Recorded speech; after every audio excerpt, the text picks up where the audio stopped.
Hi hello. നെൽപ്പാടങ്ങൾ മാത്രമല്ല കേട്ടോ, പാലക്കാടിന് ഇങ്ങനെ കുറേ നിർമ്മിതികളുണ്ട്. അപ്പോൾ നമ്മൾ ഇന്ന് പോകുന്ന സ്ഥലം പാലക്കാടിലെ ബ്രിട്ടീഷ് പാലം. അപ്പോൾ once again welcome to our channel Lechu's vlog. നമ്മുടെ ഇന്നത്തെ യാത്ര ഞാൻ പറഞ്ഞ പോലെ തന്നെ പാലക്കാടിലെ വ്യത്യസ്തമായ ഒരു പാലത്തിലേക്കാണ് കേട്ടോ. പാലത്തിൻ്റെ പേര് ബ്രിട്ടീഷ് ബ്രിഡ്ജ്. നമ്മളിതേ എത്തിക്കഴിഞ്ഞിട്ടോ ആ കാണുന്നതാണ് ഞാൻ പറഞ്ഞ ആ ബ്രിഡ്ജ്. അപ്പോൾ നമ്മുടെ ചാനൽ ഇഷ്ടമാകുന്നുണ്ടെങ്കിൽ ഒന്ന് ലൈക്ക് ചെയ്യണേ, സബ്സ്ക്രൈബ് ചെയ്യണേ. പേര് പോലൊന്നും അല്ല കേട്ടോ കഥയിലെ കാര്യം. ഈ പാലത്തിൻ്റെ പേര് മാത്രമുള്ളൂ ബ്രിട്ടീഷ് ബ്രിഡ്ജ് എന്ന്. ഇത് ബ്രിട്ടീഷുകാരുടെ നിർമ്മിതിയൊന്നുമല്ല. അതിൻ്റെ കഥ ഞാൻ വഴിയേ പറഞ്ഞു തരാം. അതിനു മുന്നേ തന്നെ ഒരുപാട് മലയാള സിനിമകളിലെ ഷൂട്ടിംഗ് ലൊക്കേഷനാണ് കേട്ടോ ഈ പാലം.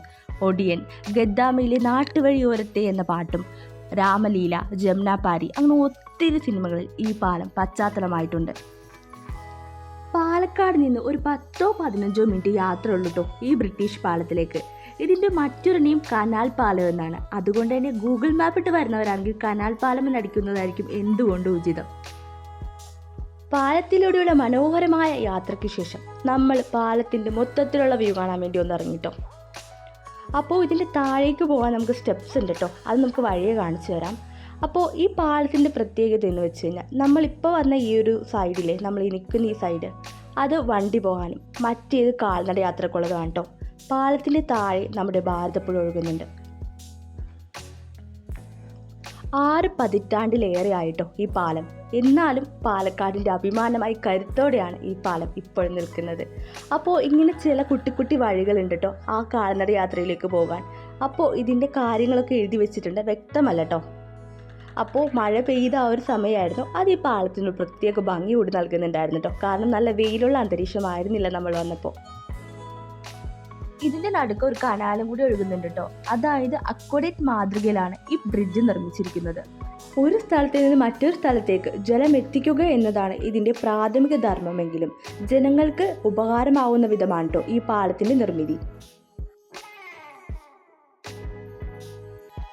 1958 കേട്ടോ ഈ പാലം നിർമ്മിക്കുന്നത്. അപ്പോൾ ഈ പാലത്തിന് എങ്ങനെ ബ്രിട്ടീഷ് പാലം എന്ന പേര് വന്നു എന്ന കഥ ഞാൻ പറഞ്ഞു തരാം. അതായത് ഇത് ശരിക്കും നമ്മുടെ നിർമ്മിതി തന്നെയാണ്. ബട്ട് ബ്രിട്ടീഷ് വാസ്തുവിദ്യ ഉപയോഗിച്ചു എന്നതാണ് കേട്ടോ ഈ പാലത്തിൻ്റെ സവിശേഷത.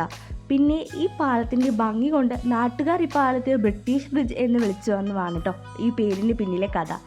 ഞാനും നിങ്ങളെപ്പോലെ തന്നെ ഈ പേര് കേട്ട് ഇതൊരു ബ്രിട്ടീഷ് നിർമ്മിതിയാണെന്ന് തെറ്റിദ്ധരിച്ചു കേട്ടോ. 40 അടിയാണ് കേട്ടോ ഈ പാലത്തിൻ്റെ ഉയരം. ബ്രിട്ടീഷ് നിർമ്മിതിക്ക് സമാനമായ ഭംഗി കൊണ്ട് തന്നെ ഈ പാലം അടിപൊളിയാണ്. കാരണം അങ്ങനെ തെറ്റിദ്ധരിച്ചില്ലെങ്കിൽ അത്ഭുതമുള്ളൂ. പിന്നെ പാലക്കാടിൻ്റെ സവിശേഷത എന്ന് തന്നെ പറയട്ടെ. ഈ പാലത്തിൽ നിന്ന് നോക്കിയാൽ മനോഹരമായ കാഴ്ചകളാണ് നമുക്ക് കാണാൻ സാധിക്കുക.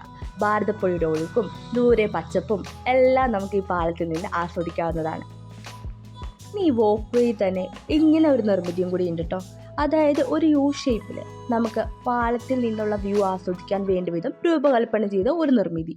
ഇതും എനിക്ക് വളരെ ആകർഷണീയമായിട്ട് തോന്നി. കാരണം എന്ന് വെച്ച് കഴിഞ്ഞാൽ നമുക്കിവിടെ ഇന്ന് കഴിഞ്ഞാൽ കണ്ടോ ഈ ഒരു വ്യൂ അത് ഈ ഒരു ഭാഗത്ത് നിന്നാൽ മാത്രം കിട്ടുന്ന ഒന്നാണ് കേട്ടോ. ഇതുപോലെ ഈ കാൽനട യാത്രാ പാലത്തിൻ്റെ 2-3 സ്ഥലങ്ങളിലായിട്ട് ഈ ഒരു നിർമ്മിതി നിർമ്മിച്ചിട്ടുണ്ട്. ഇതിൻ്റെ പ്രധാന ധർമ്മം നമ്മൾ പറഞ്ഞല്ലോ, ഈ പാലം ഒരു അക്വഡക്റ്റ് മാതൃകയിലാണ്. അതായത് ഒരു സ്ഥലത്ത് നിന്ന് വെള്ളം മറ്റൊരു സ്ഥലത്തേക്ക് എത്തിക്കുക എന്നത് തന്നെ. പക്ഷേ അത് ജനങ്ങൾക്ക് ഉതകും വിധം വളരെ മനോഹരവും സഞ്ചാരയോഗ്യവുമാക്കി എന്നതാണ് ഈ പാലത്തിൻ്റെ മറ്റൊരു സവിശേഷതയായി എനിക്ക് തോന്നുന്നത്. ലാലേട്ടൻ്റെ ഒടിയൻ മൂവിയിലെ ഒരു ഡയലോഗിന് നമ്മുടെ ഈ പാലം പശ്ചാത്തലമായിട്ടുണ്ട് കേട്ടോ.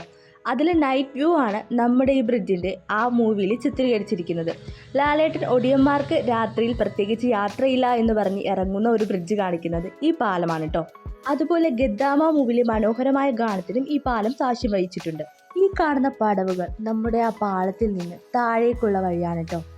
അപ്പോൾ ഈ സ്റ്റെപ്സിലൂടെ നമുക്ക് താഴേക്ക് ഇറങ്ങിയാൽ ഭാരതപ്പുഴയും പിന്നെ നമുക്ക് ആ ബ്രിഡ്ജിൻ്റെ ഓവറോൾ ഭംഗിയും ഒന്ന് ആസ്വദിക്കാം.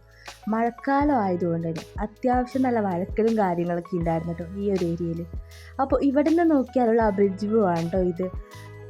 നമ്മുടെ ഇന്നത്തെ പാലങ്ങളിൽ നിന്നൊക്കെ വ്യത്യസ്തമായി അതിൻ്റെ മേൽഭാഗവും താഴ്ഭാഗവും ഒക്കെ വളരെ മനോഹരമായിട്ടാണ് കേട്ടോ നിർമ്മിച്ചിട്ടുള്ളത്.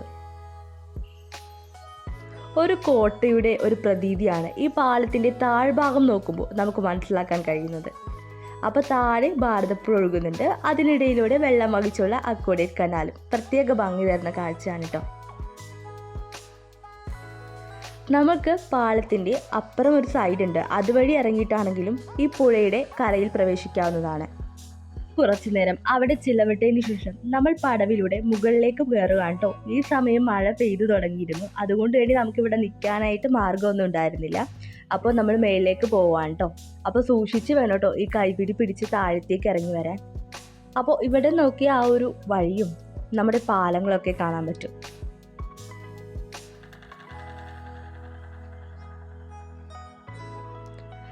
പാലത്തിൻ്റെ മറു സൈഡ് ഇതുപോലെ ഒരു വലിയ കനാലുണ്ട് കേട്ടോ. ഞാൻ പറഞ്ഞ പോലെ പാലക്കാട് നിന്ന് കേൾക്കുമ്പോൾ കരിമ്പനകളും നെൽപ്പാടകളും മാത്രമല്ല, ഇതുപോലെ ഒത്തിരി നിർമ്മിതികളുണ്ട് കേട്ടോ നമ്മുടെ ഈ പാലക്കാടിന്. അപ്പോൾ ഇന്നത്തെ വീഡിയോ ഇവിടെ അവസാനിപ്പിക്കുകയാണ്. നമ്മൾ ഇവിടെ നിന്ന് യാത്രയാവുകയാണ്. അപ്പോൾ അടുത്തൊരു വീഡിയോ ആയിട്ട് കാണുന്നവരെ signing off Lakshmi. Tata bye bye.